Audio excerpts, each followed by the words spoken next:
Okay.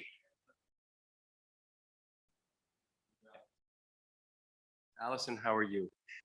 Calling the New Shore Town Council meeting on September 7th, 2022 at 7:12 to order. This is a work session, and for those who are speaking, please try and get up to the mic and introduce yourself, just so it's for the record, and YouTube for those that are watching.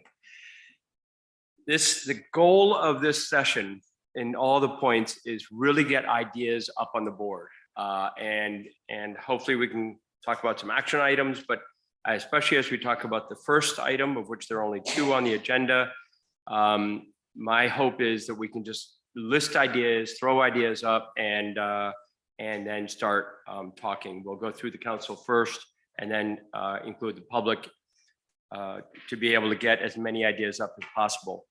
The first agenda item is to brainstorm and discuss solutions regarding parking and congestion in downtown areas. Not a new subject, but hopefully a subject that we can start actually doing something about or really planning for in the next year. So with that, Mark, do you have any ideas to start? Yep. I'm sorry, wait, before we go. Mary, I know Laurel's pretty busy. I'll take notes of all the ideas. Or if you can, both of us can, and by the end of it, we'll have them all. Okay. Thanks very much. Yep. I'll start by stating the obvious. Downtown is downtown. I've said it before, you can't fit 10 pounds of flour in a 5-pound bag. It is what it is. So there's only so much. We will have focus. So there's only so much you can do. So everyone has to keep that in mind. We all have great ideas, but it has to be realistic solutions. One that I've heard punted around for too long is to relocate, well, first of all, eliminate, and then relocate 2 handicap spots that I think are causing a lot of the congestion on Water Street.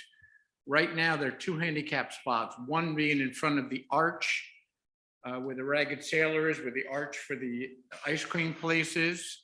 All that does, in my strong opinion, is funnel people from Weldon's Way right straight through the cut and away from where the crosswalks are and across the street right into the bulk of the traffic. So that one should definitely be eliminated. Piggyback with the fact that why should someone who's handicapped have to parallel park a car to get into the spot? It's just too logical not to eliminate that spot. The other one that should be eliminated is the one in front of Willis Brown's store. And instead, the 2, if we need 2 handicap spots, should be on either side of Chapel Street, so it gives a clear opening for cars going in and cars going out and pedestrians using that sidewalk. Again, it sounds too logical. It was a plan proposed before and for some reason lost traction. So that's one idea. The other one is another common sense one, and that's enforcement.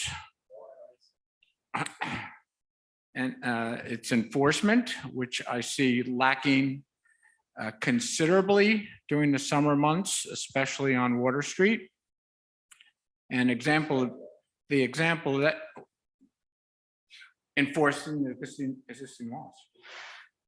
An example of that would be the next time a certain moped license owner or any of his employees get a ticket barreling through Rebecca's without stopping, it'll be the very first time they get a ticket. That happens constantly and it's not addressed. That's just one example of what's happening out there that's not being enforced. My solution is to have our police officers divide and conquer, put someone at Rebecca's, put someone in front of the Ragged Sailor, and put someone at Bridgegate Square. That would help.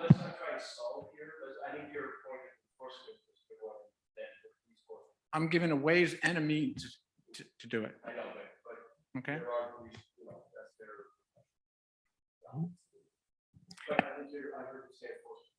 All right, let me just address that. All five or all four of my colleagues here. Sven, love you, but you're in your cubicle all summer long and you don't see what's happening out there. Martha, ditto. Andre, ditto. Keith's out there on his bike. I see what's happening out there. I know some common sense solutions, and I brought them before the town and the police for years, and none have been applied. Let's apply some simple common sense. Any thoughts on that? That's it. Any thoughts on suggestion part? Well, first of all, I agree with Mark that when you drive as much as you do as a taxi licensee, or as much as I know, for example, Molly O'Neill does back and forth all the time, chances are your ideas will be better and more compelling than mine. But my suggestions, I think, are more process suggestions. One is, I do think we have a fair bit of consensus about kind of what are the several issues that are really kind of bugging people, if you will, and this is clearly one of them. And I think there would be value actually in picking a working group of people who are on the roads and our police and our planner to sort of just come up with a list of the dozen or so hotspots and a few suggestions. I happen to think that would be very worthwhile, and begin to tackle them. I also think, because I'm a layman, that we ought to include in the next budget possibly funding for some traffic planning expertise, because I think we've all heard sort of the range of ideas, from making this one way, closing off this road, no left turns here, whatever. I don't have a good handle on that, but I think there are people who do, who actually could provide us with something that begins to be at least a here's what the goal is, and here are the things we can do over the next several years to get there. Again, not my area of expertise, but I know that there are people out there who do know what they're talking about. One other thing, which is probably more of a planning thing and may just be pie in the sky, but if you notice, we took action on parking over here on Old Town, and it was pretty clear, I think, to all of us that it was largely employee parking. So do we look at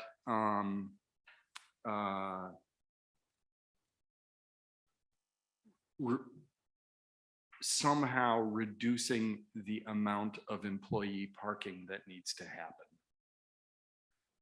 Now, whether that's via commitments to pooling, at when shifts begin, or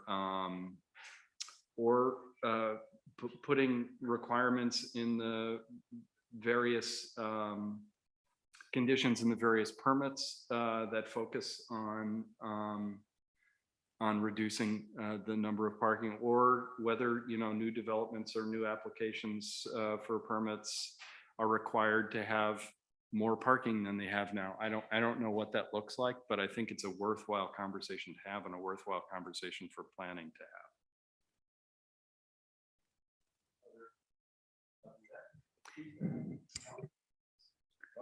Yeah, I've got a couple of observations because actually I do see a lot of what goes on downtown. And one of the things that this summer in particular has been really marked when they've been directing traffic at boat time, which everybody has asked. A lot of people have asked that boat traffic be controlled by the policemen.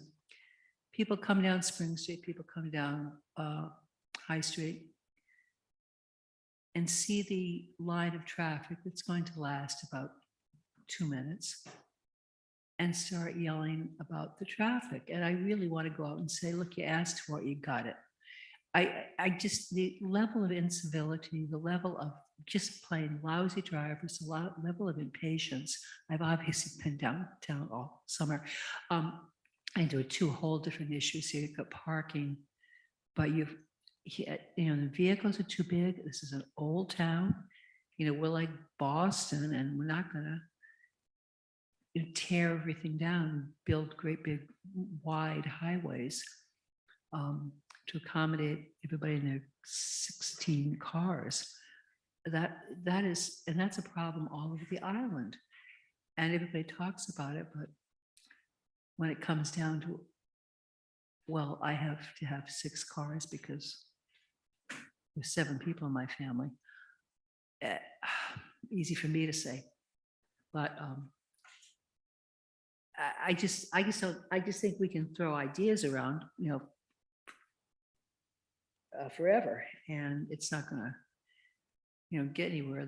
There probably aren't going to be any grand new notions. And I think we all know where the problems are. There are places where there are very particular places where people cross the road that consistently, the surf corner is a nightmare. The line is too tight by the National. You only have to drive through town once to know that. The truck is, the Cisco truck parks on the rise before the curve in front of the John Rosen Company. We all know this. We all know what's wrong. And by the time you get them trained, the summer's over.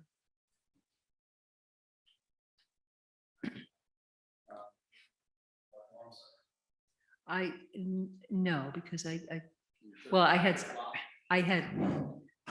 had some very specific things, but again, I think that's really, I think this is kind of I don't know if this is just a feel good venting thing. We've got new police coming in, and I don't want to be handing them, this is what you need to do with the traffic. I just, that's their job, is moving things. I think as horrific as it is, that has to go before some state traffic commission group.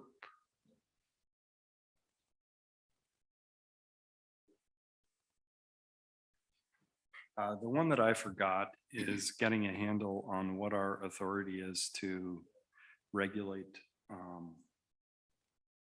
alternative electric,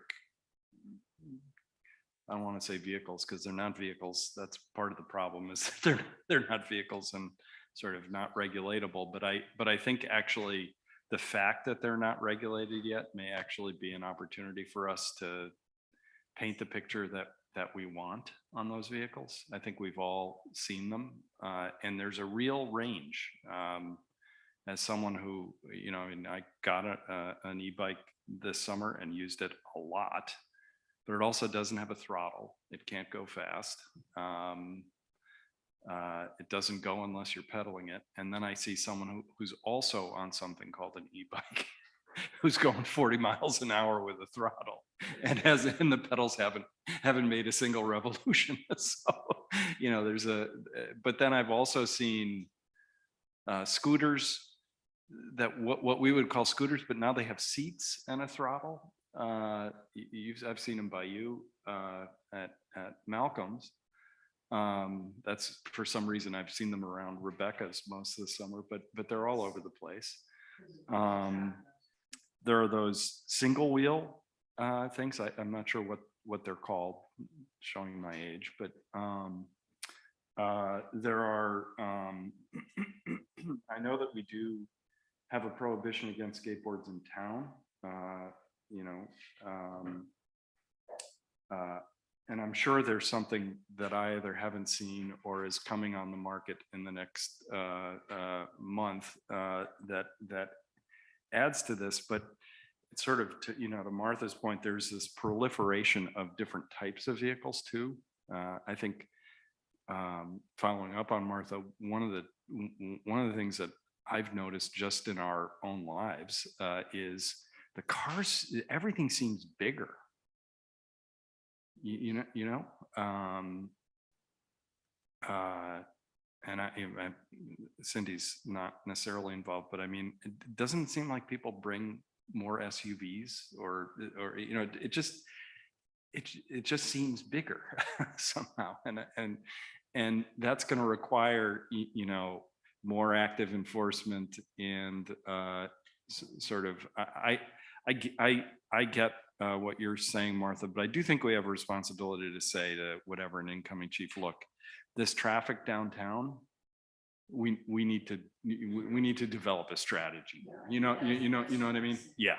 I'm saying that that has to be their task, not our saying this, that, or the other thing.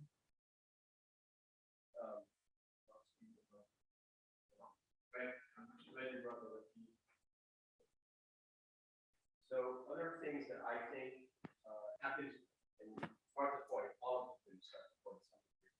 But the hope is that if we can get them up on a list now, whether it's getting into work funded or study funded, or we talked a while ago about satellite parking. And their point, I think parking here was so obvious. They decided to put up parking way, but the cars just went elsewhere. I don't know where they went, but they didn't stop driving. Yeah. Oh no, that's my point. Is they went somewhere, and I don't know that downtown was any worse or better, but they went somewhere. So I think we really need to explore the idea of satellite parking. I do think we need to explore the idea of business responsibility for employees. And that if, I'll use Northlake Fibers has X employees, we need to have X parking spaces for them somewhere. I will also bring up the idea of a shuttle.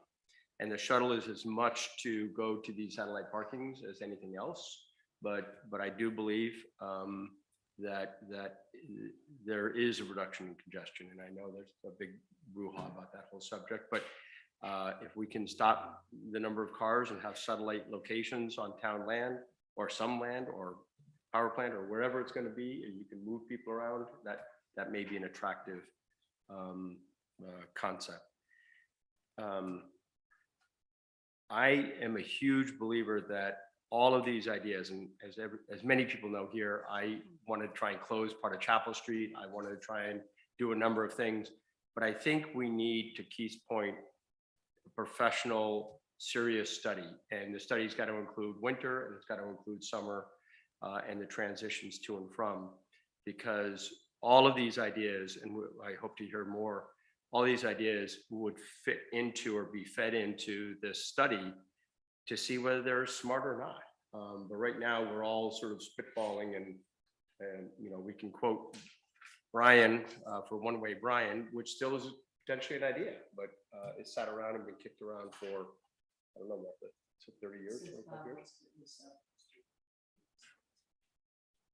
Okay, so a long time ago. But that's something that we need to study.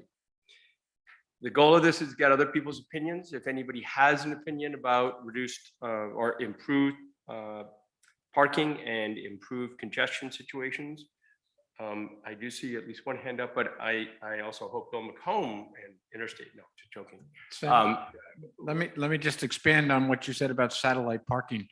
And I won't take credit for it. Thea Manji was the author of this idea. Satellite parking on the mainland, a DEM lot remote from where it is right now with a shuttle service back and forth, so less cars come here. First hand I saw was Chris Warfel, then Bill, then Cindy. So Chris Warfel. Mark, to your point about the handicap space at Weldon's Way, the sign for that has never been in the right spot. Just as if you're going to fix Literally. that, it's not in the right spot. And if you try to park to the sign, you are going to be parking in the wrong place. And I've been yelled at because I parked at looking at the sign and it doesn't line up with the space. So very minor, but to your point, if you're going to do something in that space, that would be a great thing to do. Mopeds to me take up an inordinate amount of space for their size. And I'm wondering if we can require mopeds to park nose out or nose in, or put them in designated spots. We could take a couple of parking spaces in front of the Baptist church. We could take even a couple of spaces somewhere on Water Street. You get this spot, 15 of them can fit nose in, nose out. It says that. And to me, that would help free up regular car parking spaces. Another idea that I've had for many years is that we should be constantly moving our shoulders so that if you look at the bagel shop and you look at across the street, the pizza shop, let's say, for example, those are all completely illegal parking areas and cars parked there and they're over the line by quite a bit. There was no reason for that. If we had really thought that through, those sidewalks could have been moved to make those legal parking spaces. And I'm not sure why people are not being ticketed there. Sometimes they're used and sometimes they're not, but there should be a program every year of taking back these spaces and widening the shoulders so that we have parking spaces where we only have legally half of one. Let's see. As far as some of the things that have been said earlier by Sven, the employee parking, I had the same idea of satellite parking. The Slavican property is used by one business as their employee parking pretty exclusively. And that's been going on for years. They've been asked to stop. They don't. Actually, the employees have been directed to park there. So I don't understand how that is possible, especially when they have quite a large parking space. And in their parking program, they did not designate the Slavican as their designated employee parking area. So that should stop. But to your point, how do we get the employees into the job sites without bringing their vehicles? And satellite parking is a good area. I would suggest that part of the town beach parking area be made into employee parking, and a shuttle can go back and forth. As part of this, for employees, instead of driving their cars on appropriate days, they could ride their bicycles. However, Block Island's done a very bad job at taking advantage of funds for bike paths, and I keep hearing, oh, we can't do that. If you look around the island on the roads, you can definitely take, again, 18 inches off the shoulder, turn that into a bike path. There is a lot of money out there for that, and that would encourage employees to ride their bicycles to work. And as part of that, I would like to see bicycle safety increase quite a bit with illumination, which seems to be hit and miss. And finally, I guess with my ideas is we've talked about this before, but we should have an outreach effort again to people who rent houses to limit the number of cars that can be at a house. When I rented my house, it was always no more than 2. If you need more than 2 cars to get your entourage around Block Island and your vacation, you're doing something wrong. So the consequence is a cascading failure. People bring over more cars, they just go to more places and park them in more places. And they really, if they did a little planning, could probably work out a much better way of getting people around the island without having to bring so many cars over. The question is, how do you do that enforceably? Is this a voluntary thing, or can the town actually create an ordinance such that rentals cannot have more than 2 cars per rental period? A lot of contractors need more than 2 vehicles. So that's why I'm saying we're focusing on the renters at this point. Thank you. Thank you, Chris. Bill McComb, did you have anything? I just want to say, whatever you end up working out, I think this is good, but it comes down to enforcement. Now, the enforcement, sometimes a ticket is worth the roll of the dice, or it's only $20. What really gets the attention is when cars are towed. And it's a double-edged sword. As we know, Pete Martin is the only tow person in town, and he doesn't with him, at the boat, we get the attention when we tow the cars out. The tow truck, that's the only thing that does it, so I think that's a discussion that needs to be continued of some type of place where there's a tow lot, and if that's the, if he realizes that's a consequence, I think we get much better compliance. Thank you. Thank you, Bill. Thank you. And Marianne, is that, because that's been going on for a while, this discussion around a tow lot, is that still being worked on, or is it sort of in the back burner? It's kind of more on a back burner. So to your point, I mean, it may be the first step in this kingpin or a step in the kingpin, so. Go ahead, Martha. Sven, you must, I know you see it, Sven. And Mark, you must. When, and possibly Keith, when we restriped the neck road, we gained a couple of feet. And that's pretty much gone. The land on the seaward side of Cornick Road, one of the policemen measured the road and several years ago and determined that it was wide enough for the line to be moved inward to create what, you know, when we talk about a bike path or a walking path. And it seems like every day there's more and more sand and less pavement there.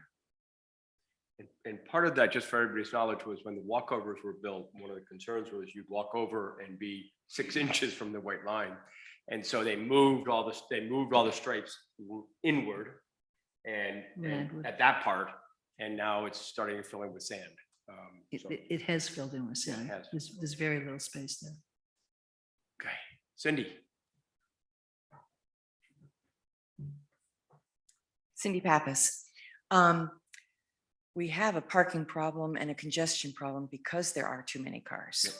So the logical thing is either you reduce the number of cars, you reduce the forms of transportation that are available on the island, and you create other pathways. I think one thing is, speaking to other lots, I think that on Chapel Street, there is a parcel of land that is currently undeveloped, used to belong to Leslie Slate. Ideal municipal parking lot, in my opinion. There could be many reasons why it would not suit, but I think that bears looking into. Speaking to Chris's comments about rental cars, rental house, rental cottage people and their cars, it's a huge problem. I think I can speak on behalf of all of my colleagues. Our contracts go out saying, please, no more than 2 cars. It is pretty much ignored. And I don't know how it can be enforced. But Americans love their cars. It's cheaper to bring your car to Block Island than it is to park it on the mainland for a week or 2 weeks. People are bringing multiple cars and big cars. The roads are very narrow. We for years have talked about bike paths and, you know, there've been studies and nothing ever happens. I don't know the details because I was never involved in those discussions, but from an outside position looking in, when I drive around the island, I see some areas that look like, you know, you may not be able to get a complete connected pathway everywhere, but there are some spots that would lend themselves to a bike path. In particular, there could be 20 environmental reasons why it wouldn't work, but if you go out Beach Avenue and intersect Cornick Road, a little bit further to the left, the Bayberry starts on the Rosa Rugosa. There's quite a bit of area. I would say you put a path right in the Rosa Rugosa, past State Beach all the way to Scotch Beach. It's probably what, a quarter of a mile? It's less than a half a mile probably. It's not a very large area, but it would be a lovely path in an area where people go a lot between Scotch and State. And I think it would be a great path. Another thing is many of our pathways across the island, the greenway paths specifically do not allow for bicycles. Many of those restrictions are probably not negotiable, but I can't think of, if I were an avid bicyclist, being able to go in pathways across the island, off the road, would be a marvelous experience. Probably not possible, but if there are any future acquisitions and pathways that are being made, I think that accommodations should be made for bicycles to be off-road. And I had one other thing that's escaping me. Another pie in the sky idea. Almost every tourist place that I've ever been to have those little jitney tourist bus. They're easily recognizable. They're little trolley style things. I think it would be great for Block Island. I do not believe it would impact the taxi cab business. People that are going to ride that kind of a vehicle will ride that, and they're not opting for taxis.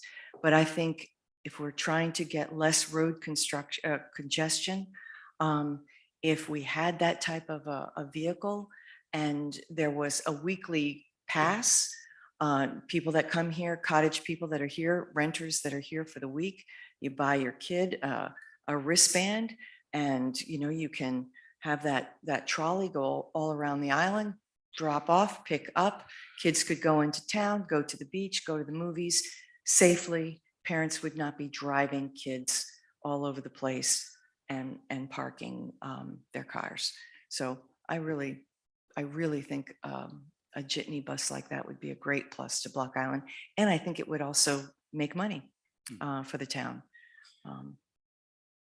Thank you. Thanks. Molly? Hi. Hey. So this is a topic that when I was on the police advisory, we discussed quite a bit, and we got a lot of public feedback on. So I'll give you a few ideas that are not general. They're not necessarily all mine. A lot of these came from the public, but I'll start by saying what Keith said is true. Cars are bigger. In fact, cars are 63% bigger than they were in the 1970s. So that is something that, like, the guys who load the boat, they are aware of, right? You wonder why you used to be able to get out of your car when you get on the boat, and now you're like, I can't get out of my car. I have to climb out my window. It's because the cars all blew up. It's also, feels like they're bringing more cars over, but they may not be. So number one would be having a tow lot, right? Because it's difficult to have enforcement if you don't have a mechanism for it. So there's two things. One thing we found is we had someone come to one of our meetings who actually said that it was cheaper to just pay the ticket. Yeah. And that they didn't always get a ticket, right? So it was twofold, like, well, run the risk of getting the ticket. And on the occasional day that I do get the ticket, it's cheap paid parking. So one thing I would say about our ticket is perhaps raise the ticket price, and also, like many municipalities and cities do, have it be escalating. So your second ticket doesn't cost what your first ticket did. It's, $5 more, and then it's $10 more, right? So that way, maybe you pay a $15 ticket the first time, but your second ticket is $25, and then it's $40, and then it's $75. Like, so your repeat offender status might end. A tow lot, I look at where the broadband is up at Isaac's Corner with all that rented fencing. I mean, I'm sure we could find a place to put up some rented fencing with a lock on it. And it doesn't have to be here all year long. It could just be a seasonal thing. Boots on the cars. We talked about, Piedmont has one, seemed to work to some good effect at his parking lot. As far as the bus goes, I did talk to Mary Ann about this already, but you know, our school has the little bus that once that electric bus shows up, they don't need that any longer. And they talked about that at the school committee meeting a couple months ago. That bus has a handicap lift on it. I believe it seats 14 people. So if you were to, obviously you'd have to paint it. There'd be some expense involved, right? But that would make a really great shuttle from downtown to the beach and back and forth all day in the summertime. And if you wanted to encourage employees to park at the school, you might even think about having that bus in the morning, make a couple of runs from school to town. And in the evening, when it was done, have it go back from town to the school. All the parking downtown should be 2-hour parking. Like what you did in front of the Historical Society was perfect, right? All the parking downtown. I can say I had a business downtown for 27 years. You need movement, right? So if all the waitresses in town come in and park, your parking is like cement. There is no parking. So if your parking has no movement, you can't even consider it municipal parking.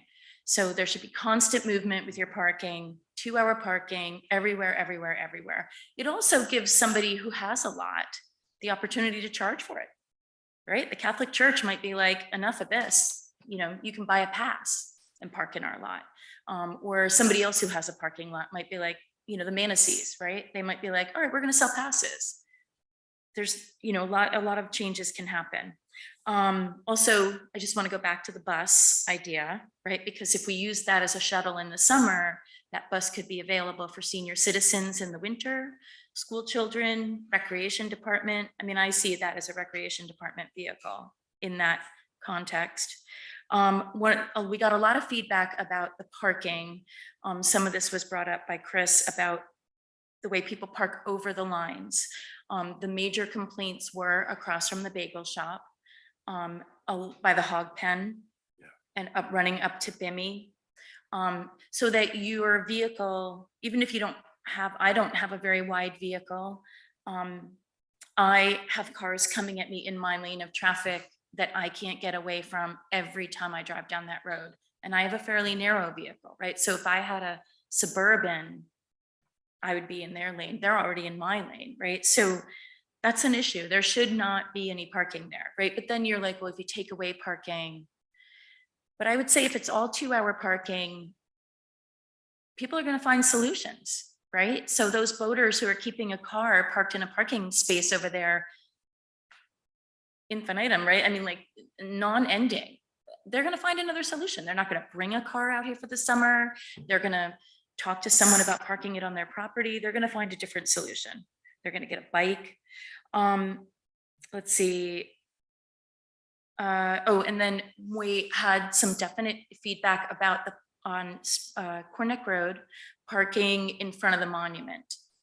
And, you know, so on the right-hand side, right, the monument, the one that we had to pick out of the ocean after Hurricane Sandy, that is an unstable area that we've had to reconstruct post-Sandy.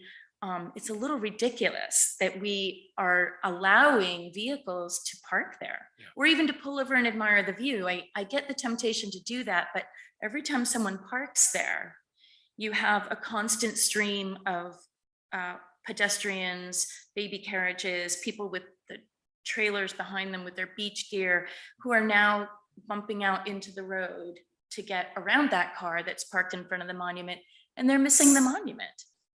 Like, it's there for a reason. Those monuments are terrific. They're historical. I don't understand why we're allowing that. No, there should be no parking on that side of the road. And let's see. Oh, my other thought to a little bit to what Chris said about how we could have accommodated parking when we had the sidewalks put in. We are going to have to put in sidewalks on Weldon's Way and Chapel Street, and we own those roads. Those are town roads. Those are not state roads. So when we plan the sidewalks on those roads, we need to accommodate for just what Chris was talking about. Parking, sidewalks, burying the power lines. I mean, it's a little unbelievable to think that we've paid money recently to have sidewalks put in and the power lines are still there. That's a little silly. I mean, it's aesthetic, but it also in a storm, much better place for your power lines is underground. Oh, and then also another thing that came up in that was sort of what Cindy was saying, not even having these cars come over. So there's got to be some way to work with Interstate in the town of Narragansett to maybe use like their high school lot or something and have a shuttle that runs. So for long-term parking, you would pay, you know, a long-term parking rate and then get a shuttle, or, I mean, in the beginning, you might have to just take an Uber or something, but there should be some availability of parking so that people don't have to pay that fluctuating $10 to $15 a night rate. And then of course, my last suggestion is the one that everybody hates. But financially, to cover whatever changes you're going to make, you might need a parking sticker. So it's been presented before, it's been shot down brutally. But I'm just going to float the idea. You mean might. at the beach? At the I mean, beach or where? anywhere. Anywhere. I Okay. mean, No, I anywhere. was asking. I mean, the recreation board, when I was on the recreation board many years ago, put forth a 3-tiered proposal. The first proposal was just in the lot. The second proposal included all beach parking in all, you know, the Fred Benson, Scotch Mansion, and along the road. And the third proposal was for all town parking, Old Harbor, New Harbor, beach, you name it. So it's just an idea. It is a revenue producer. It is an irritant to a lot of people. But we may have hit the threshold where we need to say, we need, you know, if someone's going to bring 5 cars, you have to buy 5 stickers. If they want to go out for ice cream in 5 cars, they are going to have to, or they're going to get tickets. So just an idea. It's certainly not one I'm pushing hard, but just floating. So anyway, thank you. Yeah, I just want to make one point about the Historical Society parking. That was the doing of the Historical Society. That was not in the state's plan. We said to the state, we want parking here. And the other landowners could well have done the same thing. They were at the same meeting and they weren't willing to push for it.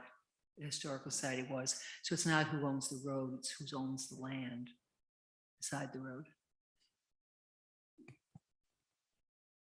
Bill, I think Martha had a really good observation with Plymouth Road. My question would be, could the road crew clear that back like they do in front of the beach and where it blows over without whatever whatever it would take from that end of it? Because as she said, I started thinking about it, it's definitely creeping over. And we tend to push it back with the breaches and stuff. So might be an easy fix or something, short term right now. It is. I think it just fell off everybody's radar this summer. And I'll say Martha pushed very hard for the southeast corner of the south parking lot, southeast corner of the south parking lot of State Beach to get that whole corner cleared out. And I remember that was a really key point, but it opened up a lot more spaces and a lot more ability to walk and turn around that corner. So there's no question, as we all know, that the sand is blowing over and Harbor Pond is not as healthy as it was because of all that sand, but that also means it's going to the beach and it's going into the road. Okay. Other comments, questions, thoughts? So this started a little bit and a couple of people pointed out that we've had these ideas before and this is not a new subject. And maybe a way to package this to some degree is in a study. I do think some of these things are low-hanging fruit. I did take 29 major bullet notes, and I think some of them have to be town discussions. So like a tow lot is a really, really important thing if we're going to actually tow. I mean, it's sort of obvious, right? But whether that is the power company or whether that is the transfer station or another lot or a private lot or something like that. The issue is that's where most tow companies make the money. So they make the money on the tow lots because if it's a day, it's $20, 2 days, it's 30, I mean, that's how they make their money. And so that's always sort of been a little bit of a hiccup, as if it's town land, who's making them, how does the tower do that? But I think we need to keep exploring many of these ideas. This helped me at least start to get an idea of it as the council sort of move forward. I think we need to, as you all alluded, we need to start doing some things to make it better. We can't just kick this one down the road. I will say, as a number of folks talked about mopeds or cars and bicycles came up as a potential solution, I think when we talk about congestion, my personal experience is that bicycles are as dangerous as almost anything. I mean, I've seen more bicycles blow through Bridgegate Square without even stopping, and I can't believe there hasn't been an accident. I've seen more bicycles just and electric's a whole nother thing. But I think we need to deal with all the vehicles, including those monopod things or whatever they are, and really start to build a plan around it. And I don't know that any of us have that expertise for that professional.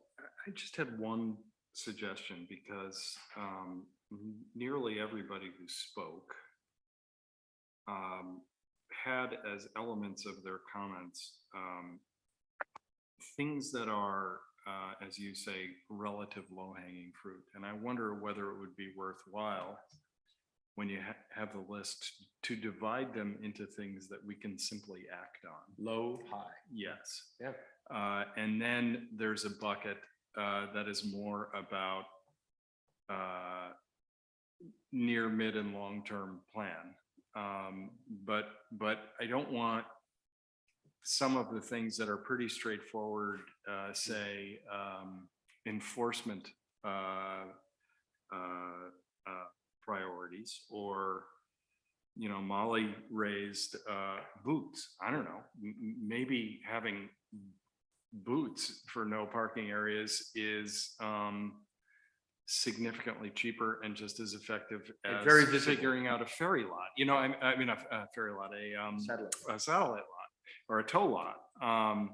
But it just seems like we should break them down that way so that we have, whatever, it's a dozen or 15 that are actionable, from parking at the Corn Neck Monument, to bringing the street sweeper down, every 10 days to clear off in that area. Some of them are like that. Perfect. Yeah, that's a great suggestion. I call that day 2 mitigation, and there are a good number of those that can be done.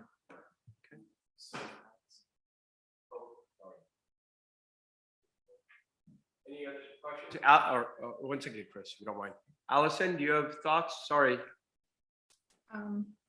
Yeah, I just wanted to share that the town is participating in a grant application, a joint application with about 24 municipalities in the state. As part of the infrastructure law, there's a large program called Safe Streets for All, and the state is applying. It's RIPTA on behalf of any municipality that wanted to join. So New Shoreham did join. And what the first step would be is a safety action plan. So, the purpose of the plan is to make roadways safer for all users. And so hopefully the point of having this joint application was to make our application more competitive, and hopefully the state will be a recipient of that. And I think that's being submitted next month. So we should hear back, and maybe that's something that would occur next year. This safety action plan to come up with strategies to make the road safer, and New Shoreham would be part of that. So I just wanted to remind everyone that that's something that's in the works and might come to fruition next year. What was the name of that grant, roughly? It's Safe Streets and Roads for All. It's one of a grant, it's a grant program within the new infrastructure bill. So there's 274 grant programs within the infrastructure law. So this is one of the larger, more competitive ones that the state wanted to go after and join together forces to come up with one application to make it more competitive. So, Thank you, Allison. That's great. and I did want to mention, I guess, and some of these ideas, there's some great ideas and really specific ones that are helpful. And I did take notes on all of those. The comp plan, as always, I always refer to that there's some of these are already listed in your comp plan, the concept of satellite parking, the need for a transportation study, a parking plan, things like that, bike paths. So, maybe just kind of pulling that language and getting it organized into priorities as to which to kind of tackle first, And there's also the Old Harbor Vision and Design Plan. I mean, this is almost 2 decades old now. I think it was 2004, but there might be some concepts in there that are worthy of reevaluating, just pulling that out again. And maybe that's something, if the town wanted to hire, a transportation planner, transportation engineer, just to kind of start there maybe and look at some of those concepts and some of these others that are being discussed. And the town had the traffic study done recently in August in New Harbor. So I guess, taking a look at kind of the results of that and seeing if that's something that we could also do for Old Harbor. Thank you, Allison. Really helpful. Martha also mentioned, just one thought I had with, if it's a safety with the crosswalks, if there are a couple spots that you feel dangerous, that I think that's what Martha was mentioning. I've seen in some communities where there's a kind of a basket on each side of the road, on the sidewalks, on the pole, where there's a little orange flag. And so pedestrians can use that flag to feel more safe crossing. And then they drop it in the bucket on the other side of the crosswalk. So that's something in the community I live in. I just thought I'd share that. It's kind of an easy, quick solution that might make people feel safer. Yeah, they had those in Wakefield at Yep. one point. By the bicycle paths too. I've been in Wakefield for years, but Chris, you had your hand up a while ago. Chris Warfel, to the point of identifying the low-hanging fruit, as Keith said, and the longer-term goals. This is what we've done for a long time, and unfortunately, it's the nature of the beast that things aren't accomplished with much alacrity. If the council can identify the low-hanging fruit that the council and the town manager can accomplish in short order, that's great. That's done. But the higher hanging fruit, I would ask that you identify what part of the town is responsible for achieving that, and what, I'll say, the first 3 steps you would like them to achieve and addressing the problem, to give some guidance. Otherwise, I'm afraid it goes into the ether. Just sits there. It sits there. Thank you. yeah, the problem is that's where we always get hung up. Yeah. And we don't do the low hanging fruit because we're too busy trying to sort out and argue about which should be in sector 3, 7, and 28. And I'm the put up the rope person. I don't want to deal with complications when something can be done. And gosh darn it, that sand's going to get off that road. Molly O'Neill. Why don't we, I'm sorry, before you go, Molly, we're going to do this for like 10 more minutes or so, just to then get into housing. But let's go for 10 more minutes. So this doesn't have anything to do with parking per se, but. If you can just come up with, just talk and walk. Keith was talking about bicycles going through stop signs, which they do more than they stop. Yeah, you mentioned that. When you get to the end of the escape road in Narragansett, the stop sign there has a little solar panel and flashing red lights around it. And I often think, why don't we have that? Oh. Like, it could be a seasonal thing, right? We don't need flashing red lights on all our stop signs downtown in the winter, but you know, from May through October, I don't see why that wouldn't be a great idea. It's very noticeable. Do you know what I'm talking about when you see Oh, that? yeah, no, I must admit, I'm really with Mark on this one. I think every bicycle knows there's a stop sign there. I think they blow through it very happily. And I don't think there's been any consequences. So, and I do think this comes down to just almost ticketing. I mean, just starting to stop and starting to use examples. And given the resources, I have absolutely huge applause for the police force. So I think we need to resource for it. And if we want to have enforcement, we need to put that in the budget. And so I hear you, but I think if we made the biggest stop sign in the world, the bicycle would see it as a challenge. Well, I still think, first of all, it's Can't not, hurt, it's can't not hurt. only bicycles that don't stop. I do a lot of driving, cars too, and mopeds. Anyway, I don't, No, you're right. I don't see that it couldn't, Can't hurt, it can't hurt. can't hurt. Like, it gets bigger, it blocks line of sight, and bicycles are the worst because bicycles have the hardest time stopping. Unless you're a really good cyclist, you can't stop at a stop sign, especially after you've blown down Dodge Street and you're headed straight. And I think we've probably all had that happen. Have them passing you on the right, going, gosh knows how many miles an hour. Hey, Allison, it's Keith Stover. Are you still there? Yes. So just so 27 municipalities have basically petitioned or are working alongside RIPTA to apply for a federal grant for this Safe Streets for All program. Yes. If we get it, the first step is to put together a community safety plan. Yeah, I think it's called a safety action plan, and that's if you don't have one already in place, that's almost like a required first step or phase of this funding. So that's why we are starting with that.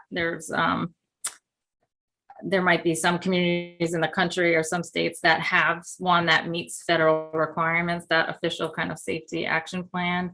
But in Rhode Island, there aren't any, or some municipalities may argue they have one, but for the majority of the state, that's not already in place.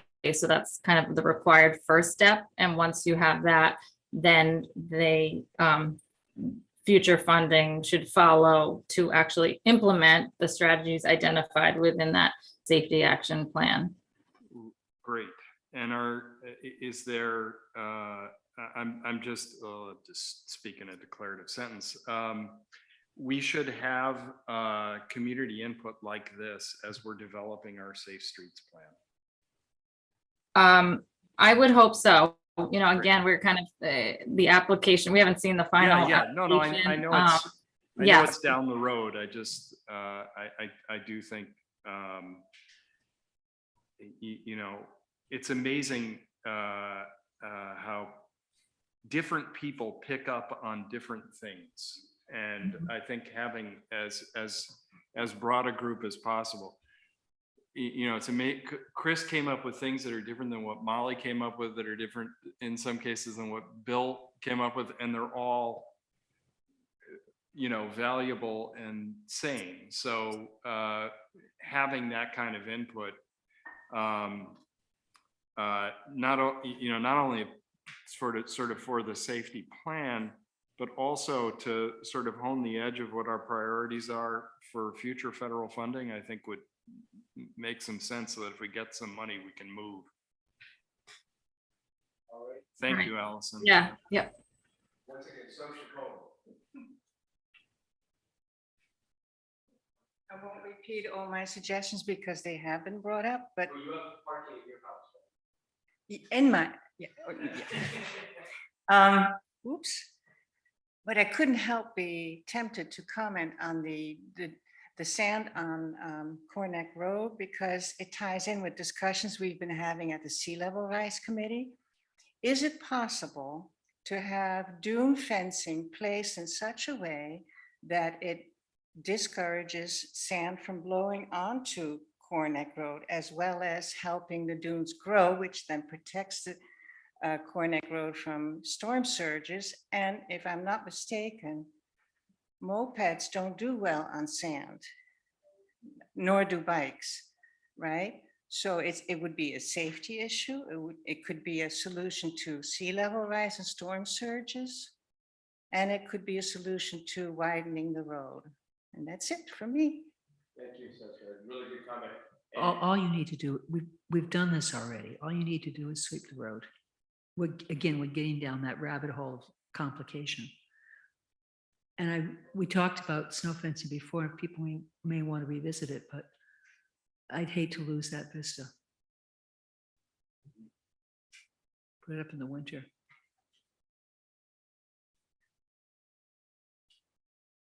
One of the things that on snow fencing, one of the things that the Sea Level Rise Committee had was a presentation about snow fencing that was done on the north side of Scotch Beach. If all of you remember at Sandy, there was a house that lost their septic system, and there was sort of a whole backyard disappeared.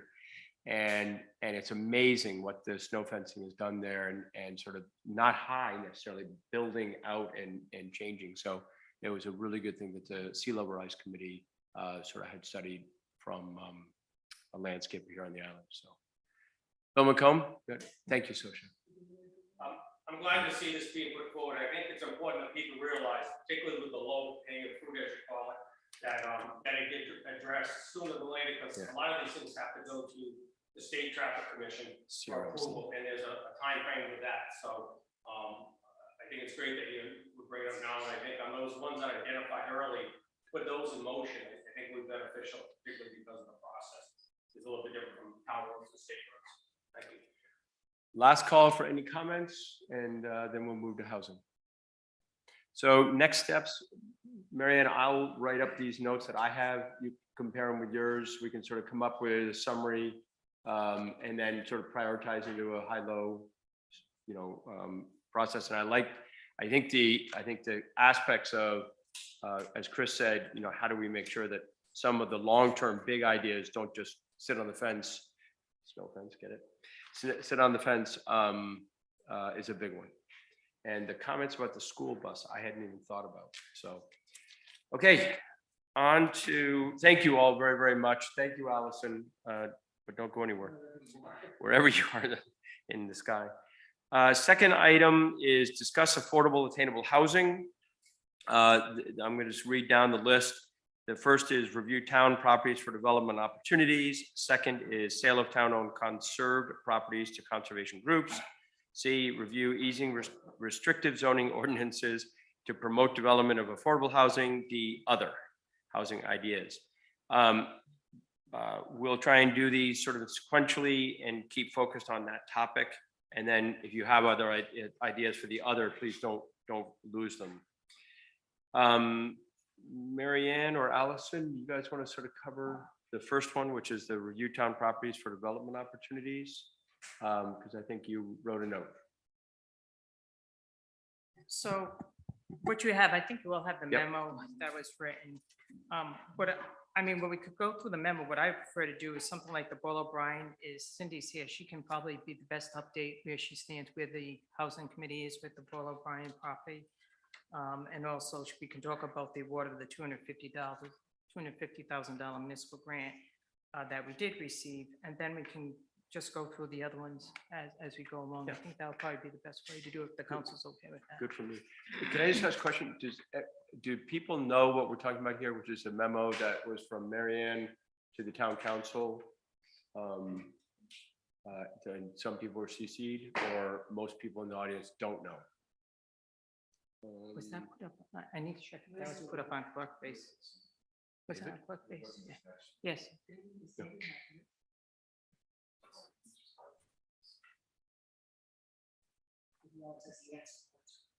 Okay. I'm gonna look at Clerkbase for a second. Go ahead, Marianne, sorry. I will figure out a way to at least get it. Unless we want to try and run a copy. You? Yeah, okay. Well, if it's on clerk base, David, is it on clerk base? Do you know? I'm looking right It is on clerk base. now. It is? I did see it on clerk base, yes. Okay. It was a memo about housing. I looked up to my resource on clerk base and you weren't there. Okay, so we don't need copies, it's on clerk base. It must be on clerk base because Kay gave you this copy. Oh, there you go. There you go.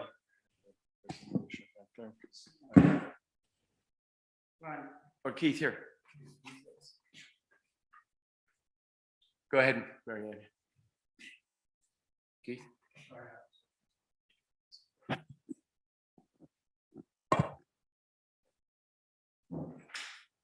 So do we want to start? Yep, Paul O'Brien. Cindy, are you okay with handling Paul O'Brien?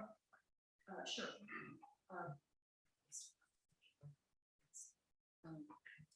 Cindy Pappas. The Ball O'Brien property is plat 14, lot 55, off of West Side Road. The Housing Board is making slow and steady progress. Our plan at this point is to actually, you have a 20 rental apartments, which is not what our plan is at this moment.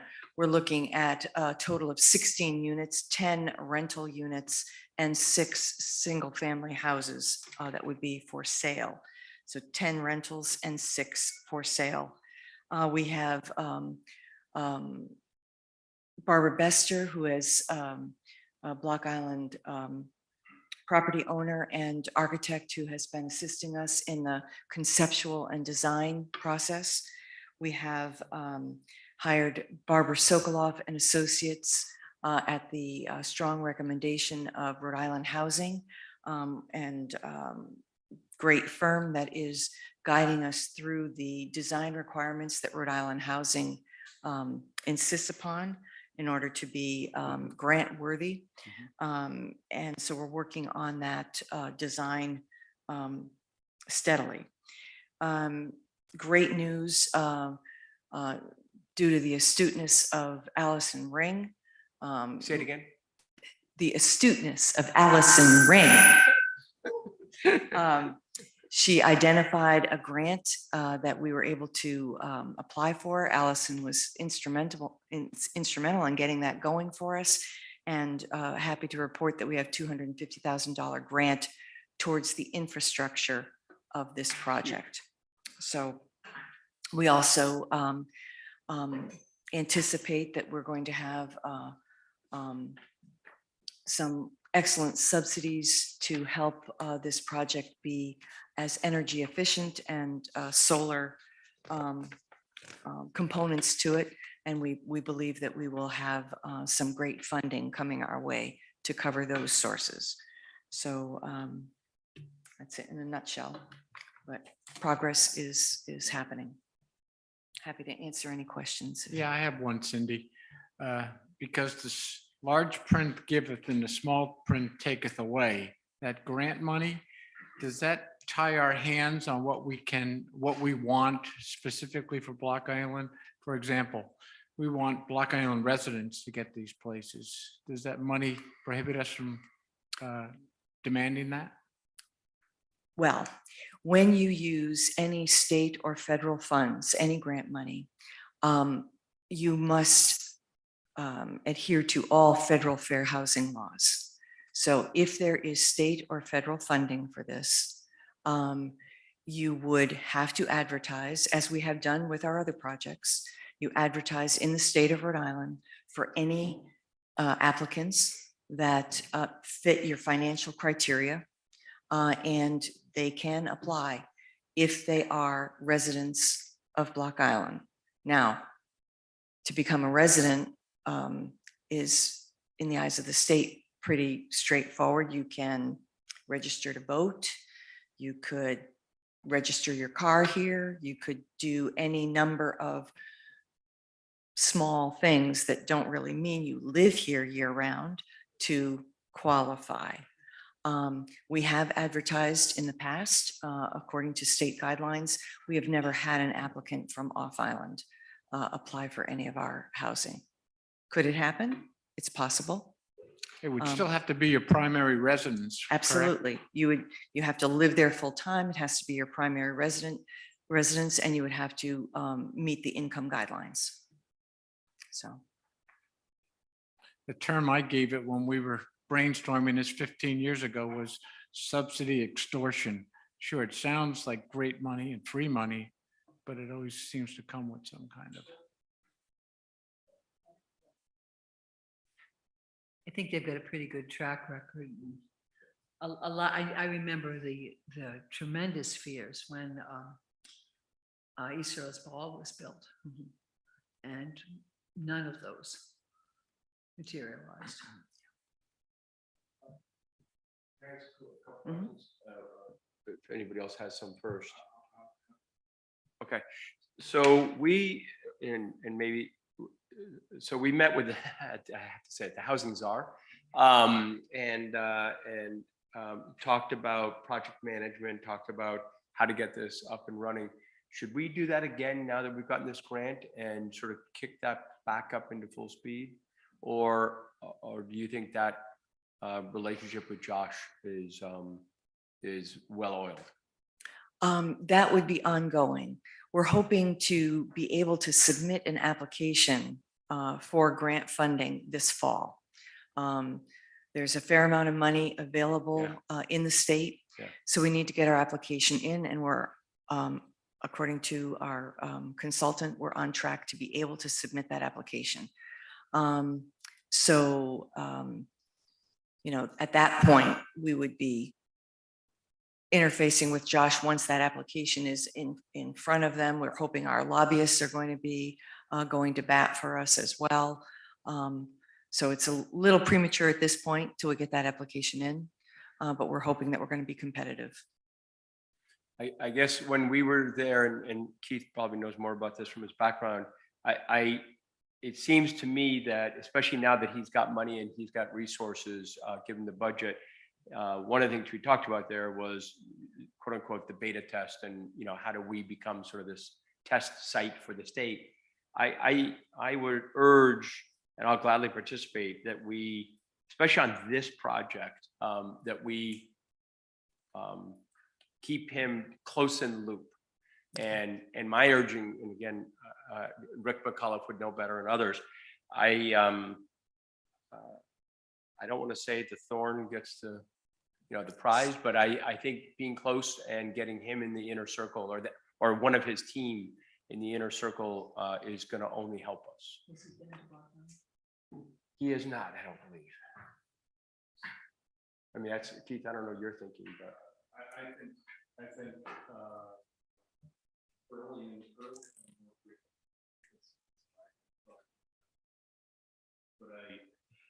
And, you know, it may be for different things associated with this project, as we've talked about. For example, I know you and I talked about this and Sam the other day, Marianne, the idea of a project manager who wakes up in the morning, which none of us can do, and says, what do I do today to move this ball forward? And given that we have a number of things sort of on the drawing board, you know, beyond the drawing board, does it make sense now to hire a project manager who's in charge of sort of keeping these balls moving forward, to continue the metaphor? And if I recall correctly, Cindy, we were all in the same meetings. He expressed a willingness to look at funding for that, for towns that are under-resourced staff-wise. Right. That's a good point to remember, to touch base with him. I think that at this juncture, Barbara Sokoloff and Associates are kind of filling that gap, because they are in the know as to where the pockets of money are, and positioning us to be able to you know, be competitive for those. But I will definitely. That's terrific. I didn't know that her company was fulfilling that role. I'm sorry. The other question that I had, do you mind saying? The other question I had is,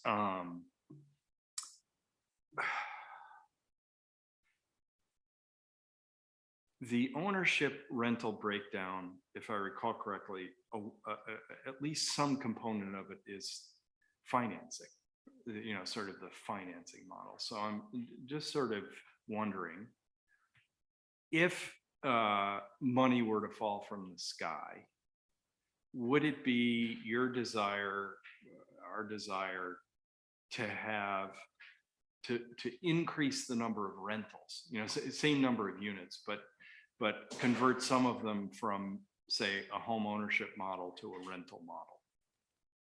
What do you think? It's really a what do you think question. Yeah. Because I am more conservative in that approach.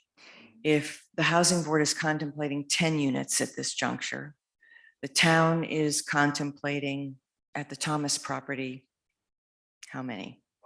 5. We're up to 15 units. And I also see this as phase 1 and phase 2. So we would be moving on the rentals first and then hoping to work on the home ownership. So it's not a cast in stone thing, but from a financing position, what we're being told, we'll see if it bears fruit, is that there's a lot of money out there for rentals at this juncture. That's going to be a huge motivator if in fact we can get that. From a cost and benefit situation, rentals are not as balanced an approach. So we need a lot more grant money in order to pull that off. So I think it really depends on how successful we are at the state level of getting some funds. Can Barbara give us some sense, or her firm give us some sense, for a layman like me, what amount of subsidy do you need for a unit to make a rental make as much sense? Does that like I'm having a hard time wrapping my mind around whether we should consider it $1 million a unit or $250,000. I'm just curious about whether someone like the firm has a rule of thumb around that, because it would be interesting to know whether if we were to come up with $2.5 million. I'm literally, that just popped into my head. Does that make maximizing rentals more comfortable, or is it 10 million? I just don't have a picture of that in my mind. At this point, we would be throwing numbers around irresponsibly. In broad strokes, based on past experience, I think that we can assume that a cost of anywhere between $400,000 to $500,000 construction cost per unit is reasonable for Block Island. So if that's the case, we're looking at quite a bit of money to pull this off. That is why the old model, easy. The stuff that the Housing Board has done to date has been essentially subsidized at least 50% by our 1% fee.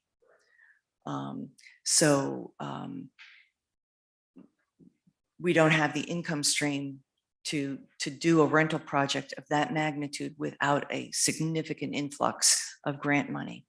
And then the payback on that would be,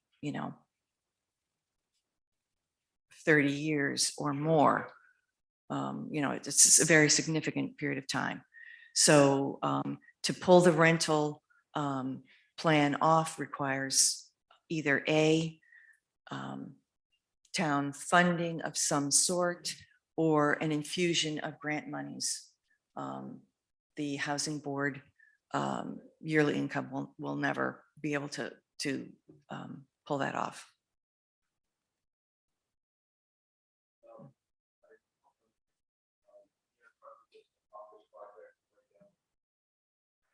So I don't want to step out of the lane.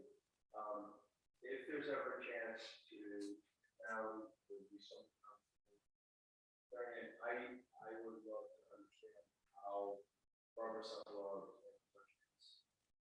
May 4th group, how are we coordinating all the pieces and how are we maximizing so and reducing redundancy? Marianne, but I would actually love to just sit down and listen as to where the puzzle pieces and how are we pushing every button we can. We all know the UFC, everybody's that's into it. And by the way, maybe some of it is coming to town, but that's going to be something for not sooner than FPM. And so I think we need to really start coordinating the pieces, at least and or somebody on the council. So at some point, maybe over the next weeks, months, we just have a Zoom or discussion without burdening, without getting out of our way. That we have all the things for you. Including jobs. That's something about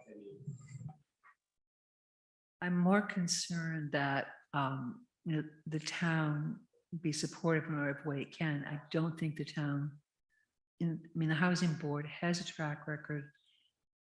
And I think the last thing we need are more components to that.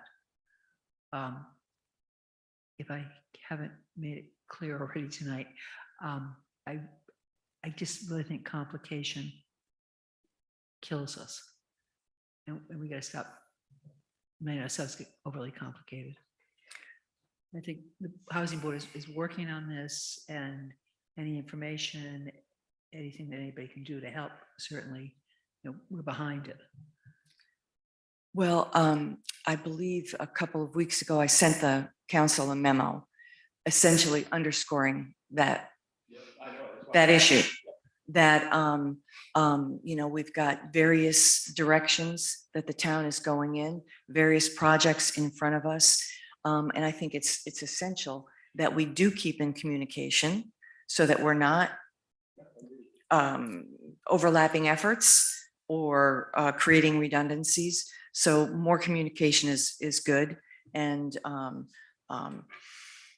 I'll take all the help we can get. Very happy to have input and direction and guidance from the council. But we definitely need to, you know, it's helpful for me to understand what's happening at the Thomas property, you know, what your timeline is, who your vendors are going to be, because we might be able to create some good synergy there. I've already, you know, heard through the grapevine, you've been talking with the modular people, Connecticut Valley. So I called them up and said, hey, you know, here you're working with the town, and, you know, we may have this project coming down the line. There could be some good synergy there. So, you know, but the more we keep each other abreast of our directions, I think the better. and that's really what's that for. Yeah. Marianne, Yeah, just something really quickly. This came up just last Thursday. I have meetings weekly, usually weekly, with the governor and staff and all chief executives. And at the end of the meeting, the governor got on the Zoom meeting and announced that tomorrow he was having a meeting strictly on housing for all chief executive. And he specifically asked if you have housing folks in town, please invite them to the meeting. So Cindy and Allison will be joining us in the meeting, and I'm looking at this email I just got this afternoon that just went out. And Josh is on this email. So I think he'll be at that meeting. I think they're going to unveil, they have a list of things that they'll be talking about, but I think they're going to unveil some funding opportunities at that meeting. So it'll be interesting to see what happens because this was the first time the governor is addressing this from a statewide effort with all chief executives and staff, and also inviting his staff also. And tomorrow's meeting is just timely, I think, from our perspective. Do you feel like we have, that you have access to Rick McAuliffe and Jeff Taylor for this stuff? Because it just seems to me that, you know, having been in that business, like the earlier they're engaged and have a sense, it's very likely that they bump into Josh or they bump into the governor. You know, that's having them know what's going on gives them something to talk to these people about. And that's a good point because I have not spoken to them probably since our meeting with Saul. So if I recall correctly, you know, we should The try to 19th. make sure that happens. Just they're in a season now, particularly post primary, where they'll be interacting with all these people pretty much every day for campaign reasons. So the more they're saying, boy, you know, I had a conversation about Balkan. It was really exciting. They're going to need blah, blah, blah, blah. You know, the more of those conversations that occur, the better. I should have copied them on that memo No, that I sent mean, out, but we it's, could, you know, not a. yeah, no, not that would be a shoulda, great just thing. let's- Yeah. great thing to do. We can add it to our, we just got confirmation they're coming out on the 19th. Yeah. So we'll add this to the list. I mean, Great.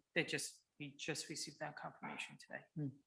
Coming on at 10:30, leaving on at 3 or something like that. While we're dropping names here, we met with Sheldon White House a couple of weeks ago for roughly a half hour, and we spent a big part of that time talking about funding for affordable housing. So we got his ear too.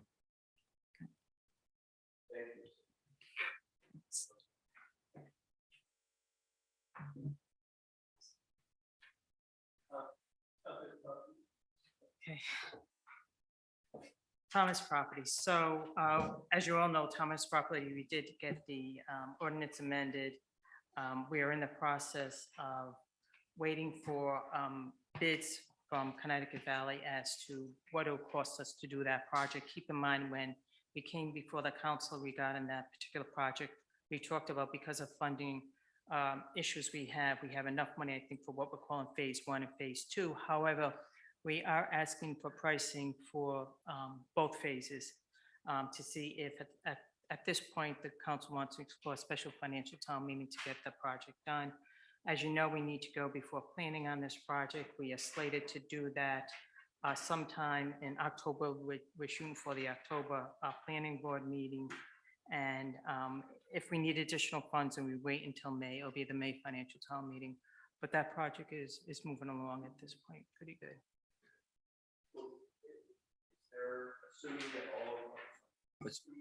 Assuming that all it goes according to a normal schedule with planning and all that and we can afford it without going to an FTM, because that obviously adds a huge amount of time.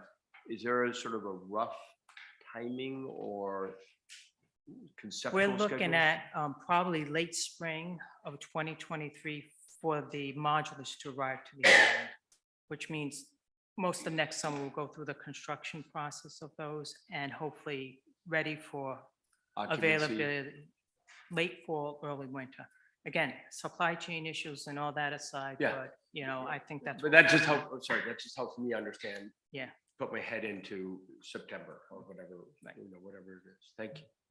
Questions on You done? Thomas? Mark, you done? I mean, it's not specifically on Thomas, but you raised, you know, the possibility, the likelihood that we're going to need more money to do that. Part of the reason I was asking Cindy those questions is something we've all sort of kicked around, and that is there a number that you can go to the taxpayers with at a special financial town meeting? I think the community understands that this is urgent. The community's, you know, willing to invest. So I think we need to be asking about, obviously we're asking about numbers at every step of the way, but I think we need to contemplate whether, and you know, the other thing about doing that is I do worry sometimes that we're gonna get, say, as the real estate market changes over time, are there gonna be opportunities to, you know, that piece of land or that building would be good, you know, to subdivide into a couple of apartments. And it's just sort of, given the nature of the financial town meeting process and capital spending, you know, does it make sense to have a reserve fund of some sort so that the town can act more nimbly with, you know, with some, you know, some other, robust approval? It's just, I think we need to be thinking. No, I couldn't agree with you more because that was when I first came on board. I had something going to the financial town meeting. I forget, I think 1.5 or 1.8 million dollars for housing. I did not have a concrete plan at that point, and at the last minute, I pulled it. And recently, a conversation I was having with the finance director, Amy, and we talked about that. And she said, yeah, you pulled it, but now the opportunity is ripe for it. Right. And so I think the opportunity is ripe to really explore that and include that. So when an opportunity comes up, we just can seize it. You know, there's so many different things that can come up or will come up and things that we wouldn't even think of, you know? We have the perfect example, and I don't know that we ever would have executed, but the project that the DBAs are doing, what's it? I don't know. It wasn't even, because of the way the bank was running the auction, it wasn't even really on the table for us. Because the bank wasn't taking, there was no bid deadline, there was no, so having that, having the ability to be more nimble, it seems to me. Powder dry is good Yeah. preparation. So Mary Ann, just on that note, so we don't lose it, I guess maybe we should, or my suggestion would be that you pick today, November, early November, or late October, something like that. How do we sort of come up with, should we go to an FTM? Should we not? What are the rough dollars? I mean, I guess we've discussed this idea a bit. Now we're back fully on track between Cindy's needs, and let's say you could get that nut somehow. The idea of a reserve or whatever right word we want to use. Can we discuss that and make sure it doesn't slip too far down? That's all going to be driven when we get the estimates. Yeah. And I think probably within the next 4 weeks, we would have. the Yeah, so that's why I estimates. said early November, end of Yeah. October kind of thing. So that'd be great. And Barbara, it's been a while since I worked with Barbara Sokoloff. Do they do any kind of financial models? Do you know? Yeah. So maybe I should try to set up a meeting. Maybe we should try to set a meeting with them and chat this through a little bit. Even if we do it as Zoom. A key piece of their expertise. It's been a while since I've worked. So I'll hook up with Cindy and Barbara because I think we really need to start exploring the financial model with what we're doing with the, what we're calling the Boyle O'Brien property. Both. Yeah. Um, Okay, the other two on the list, and I think they're pretty far out right now, but Coast Guard or Sanpete Meadow, I think it's pretty far out in the sense of there's a whole lot of work. I know the facilities director is working on stuff now, et cetera. But on Coast Guard Station, there was a lot of discussion around the motor pool, Marianne. And especially for police, at least that was the discussion that Matt was leading, right?